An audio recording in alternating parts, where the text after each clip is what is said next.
بچوں اب ہم چلتے ہیں دوسرے شعر کی طرف۔ آہ کب تک میں بکوں تیری بلا سنتی ہے، باتیں لوگوں کی جو کچھ دل مجھے سنواتا ہے۔ بچوں اس شعر میں شاعر بڑے احتیاط اور وقار کے ساتھ اپنی زندگی گزارنا چاہتا ہے۔ وہ کہتا ہے کہ اس دل کی خاطر شاعر کو دنیا والوں کی جلی کٹی باتیں سننی پڑتی ہیں، اور یہ دل ہے کہ شاعر کی ایک بھی نہیں سنتا۔ شاعر رسوائی کا کوئی معاملہ نہیں چاہتا ہے، اور اس نقطۂ نظر سے ہی وہ دوست سے بھی دور رہنا چاہتا ہے، لیکن ایسا کرنے میں اس کا دل اس کا ساتھ نہیں دے رہا ہے اور اس کے برخلاف عمل کے لیے اکساتا ہے۔ یعنی شاعر کا دل شاعر کے مزاج، فیصلے اور اس کے ارادوں کے خلاف تمام کام کو انجام دے رہا ہے، جس کی وجہ سے نہ چاہتے ہوئے بھی شاعر وہ کام کر جاتا ہے جو اس کی ذلت اور رسوائی کا سبب بنتا ہے۔ شاعر اپنے دل کو بہت سمجھاتا ہے کہ وہ اس کے جذبات اور عزائم کے مطابق رہے، لیکن وہ اس کی ایک بھی سننے کے لیے تیار نہیں ہے۔ شاعر کہتا ہے کہ اگر تو میری باتیں سنتا تو کافی حد تک کہ میرے دل کا بوجھ ہلکا ہو جاتا، لیکن تو ہے کہ سنی انسنی کر دیتا ہے۔ بچوں اب ہم تیسرے شعر کی طرف چلتے ہیں۔ ہم نشین پوچھ نہ اس شوق کی خوبی مجھ سے، کیا کہوں تجھ سے غرض جی کو میرے بھاتا ہے۔ اس شعر میں شاعر جو ہے وہ کہتا ہے اپنے ہم نشینوں سے، اپنے ساتھیوں سے کہ اے میرے ہم نشین، تو میرے دوست، میرے محبوب کی خوبی اور اچھائی کے بارے میں مجھ سے کچھ نہ پوچھ، کیونکہ جو عشق کرتے ہیں انہیں محبوب کی خوبی اور خرابی سے کوئی غرض نہیں ہوتی۔ ان کے لیے یہی کافی ہوتا ہے کہ ان کا دوست ان کے دل کو لبھاتا ہے اور وہ اسی کی الفت میں سرشار ہوتے ہیں۔ پھر شاعر کہتا ہے کہ اس سے منسلک رہنے کی میں ہر ممکن کوشش کرتا ہوں۔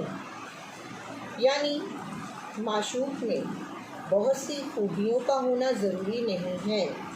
یہاں شاعر یہی کہنا چاہتا ہے کہ اس سے اس کی دوست کی خوبیاں نہ پوچھی جائیں، بس ماجرا یہ ہے کہ شاعر کے دل کو اس کا دوست پسند آ گیا ہے، اور دوست میں چاہے کوئی خوبی ہو یا نہ ہو اسے کوئی سروکار نہیں ہے۔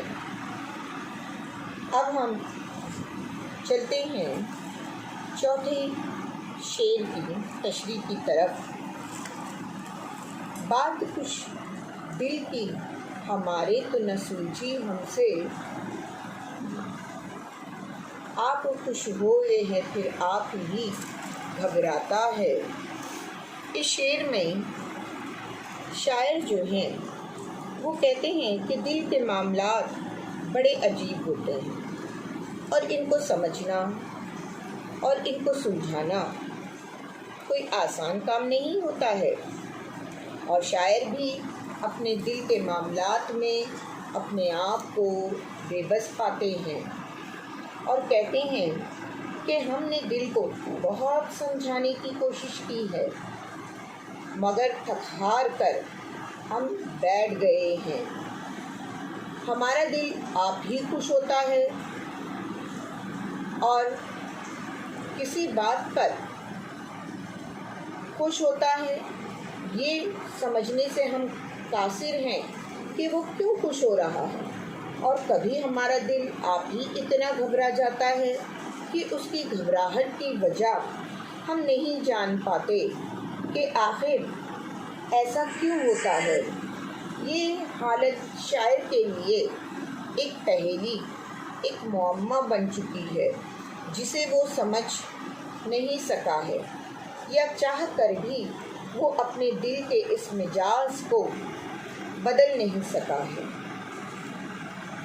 بچوں، اب ہم 5ویں شعر کی تشریح کی طرف آتے ہیں۔ جی کڑا کر کے تیرے کوچے سے جب جاتا ہوں، دل دشمن یہ مجھے گھیر کے پھر لاتا ہے۔ اب یہ جو شعر ہے، اس شعر میں شاعر جو ہیں کہتے ہیں کہ جب بھی اپنے دل پر پتھر رکھ کر میں دوست کے کوچے میں قدم نہیں رکھنے کا فیصلہ کرتا ہوں تو میرا دل دشمن مجھے گھیر کے وہیں لے جاتا ہے۔ شاعر اپنی ایمانداری اور وفاداری کا ذکر کر رہے ہیں کہ وہ دوست کے ساتھ بڑی عاجزی و انکساری کو برتتے ہیں، لیکن ان کا دوست ان کے ساتھ ناروا سلوک کرتا ہے، بے توجہی اور بے اعتنائی برتتا ہے۔ اس کی وجہ سے ان کے دل کو کافی چوٹیں پہنچتی ہیں۔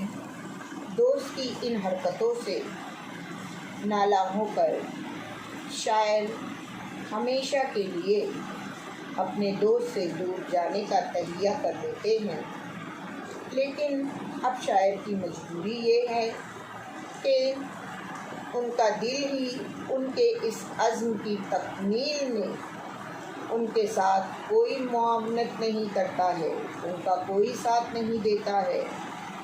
البتہ شاعر کو اس کے دوست کے در پر لے جانے کے بہانے پیدا کرتا ہے، اور وہ اس میں بڑی حد تک کہ کامیاب بھی ہوتا ہے، اور پھر شاعر دوست کے ہاتھوں رسوا ہوتا ہے۔ شاعر اپنے دل کو اپنے آپ سے الگ کر کے پیش کرتے ہیں اور کہتے ہیں کہ جہاں کوئی ناموافق معاملہ درپیش ہوتا ہے، فوراً دل کو قصوروار ٹھہرا دیتے ہیں۔ بچوں، اب ہماری غزل کا آخری شعر یعنی مقطع کہتے ہیں جسے ہم، اس کی طرف ہم آتے ہیں۔ درد کی قدر میرے یار سمجھنا واللہ، ایسا آزاد تیرے دام میں یوں آتا ہے۔ اس شعر میں شاعر اپنے دوست کو درد کی اہمیت سمجھاتے ہوئے کہتے ہیں کہ اے دوست، تو درد کی قدر کر، کیونکہ خدا کی قسم ایسا آزاد انسان پھر تیرے جال میں پھنسنے والا نہیں ہے۔ اکثر عربی زبان میں حرف واو قسم کے معنی میں بھی استعمال ہوتا ہے، جیسے والعصر قسم ہے زمانے کی، اسی طرح واللہ کے معنی ہے اللہ کی قسم، اور بات میں زور پیدا کرنے کے لیے بھی اللہ کا واسطہ دیا جاتا ہے یا اللہ کے نام سے قسم کھائی جاتی ہے، یعنی اللہ کے واسطے ہماری بات کو سمجھو۔ غزل کے اس مقطع میں شاعر دوست کو خدا کی قسم کہہ کر یہ بات سمجھانا چاہتا ہے کہ وہ شاعر کی جذبات کی قدر کرے، حالانکہ وہ جانتا ہے کہ دوست نے بڑی چالاکی سے اسے اپنے جال میں پھنسا لیا ہے، لیکن اس کا مطلب یہ نہیں ہے کہ شاعر نادان ہے یا وہ بے وقوف ہے، بلکہ شاعر چالاک بھی ہے اور آزاد فطرت انسان بھی۔ اس نے صرف دوست کے ساتھ مروت سے کام لیا ہے۔